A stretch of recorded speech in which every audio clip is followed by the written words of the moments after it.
Hey, Steve Magnante here at High-Octane Classics in Auburn, Massachusetts with a 1971 Chevy Chevelle Super Sport. Now we know it's a Super Sport. It has the domed hood, which is a standard feature on the SS in 1971. The blacked out grille right here, another detail for the Super Sport. Of course, the SS logo in the middle of the grille. And yet there's more. This has the 15-inch rims. Now these are later SS type hubcaps. So with that said, the 15 by 7 or 8-inch rims on this thing are a nice addition. BF Goodrich radial TA tires, great for handling then as now. Now, of course, the SS logos are correct on this one. The 350 is something that's been added by somebody, which is fine with me, which tells us what's under the hood. And speaking of that, let's have a look. And before we do that, cowl induction says, there's the logo right there, but you'd look for the flapper here for the actual ZL2. And this does function. We'll get to that in a second. How does it function? Well, let's dig in and look. Now, we know it's an SS 350, and by the way, 1971 was the first year the Chevelle SS could be had with a small block.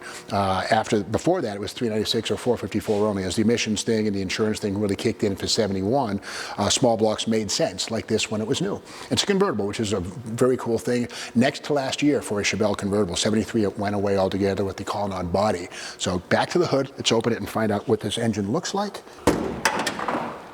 Okay. Before we dig in on the cowl hood, here's the small block. It's been given an Edelbrock dress-up air cleaner and valve covers, which add a lot of spiff, I guess, compared to the factory black and orange treatment stamped tin parts. And this is an air conditioning car, C60 air conditioning, and the Super Sport, of course, came with power disc brakes up front. Here's the booster right here. All of that stuff looking very original, very correct. Now, getting back to the cowl induction hood, we can see right here the dome is large, but there's a partition right here. So in other words, this is not direct air into the engine bay, but rather into the cowl of the passenger compartment. So the cool air was entering the passenger compartment, not the engine bay. So cowl induction is, it's accurate, but it's not for the engine, more for the occupants inside. But it looks fantastic. The domed hood is a really cool looking item. Now coming around to this side here, we'll see that this is a bench seat car. You could get the Astro buckets for extra cost, but again, being a convertible, great car for date night or going out for a drive with the wife. The bench seat is kind of nice. No console. You can just sort of sprawl out and be comfortable.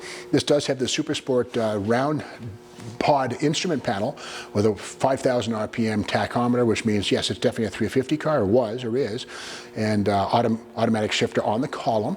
Power top, of course, right here. And one thing about convertibles, as we know, there's no steel roof, no B-pillars, none of that. So basically, these are right on a frame that's very special, specific to the convertible. It's a boxed side frame. The perimeter it's a normal perimeter frame, but the side rails are boxed versus the C-channel used on a hardtop or lesser model. But the convertibles have their own unique frame, and about 150 pounds heavier because of the extra mass in, conquering cowl shake and twist, which is something you have to compensate for in a convertible body like this. Now these are body on frame, unlike Ford and Chrysler products, mostly at this point in time were unibody, but GM stuck with body on frame for a smoother ride, quieter ride. So with that said, let's go around to the back. And here we see once again, the restyle for 1971 brought round taillights versus the rectangular taillights seen in 1970. And of course the headlights, we saw those a second ago, round headlights for 1970 singular, 71 of course, so brought the round, single round headlights in the grille, 1974 headlights. So getting back to the back of this, here's the SS logo right here. It's hard rubber, and believe it or not, that was accepted by the federal government as an impact absorber. Crazy but true. Also a good marketing weapon right here. SS front and rear, and the rear axle in this is a 12-bolt. Nice to see that, and that was available or standard in any 300 horsepower or greater small block or big block engine on the Super Sport line.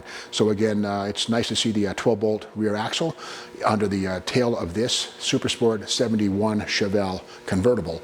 Nicely done paint on this one, very pristine and crisp. And let's take a look in the trunk. As we look at the trunk, we can appreciate the Chevelle's mid-size nature.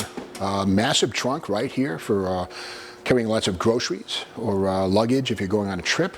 This does have a Rockford Fosgate subwoofer there, so you can crank up some tunes and enjoy the music. And again, with the open air top on this car, the additional wattage of the stereo system would be appreciated because the wind noise would basically cancel out some of the doors, the Hendrix, whatever you're listening to. But anyway, nicely done.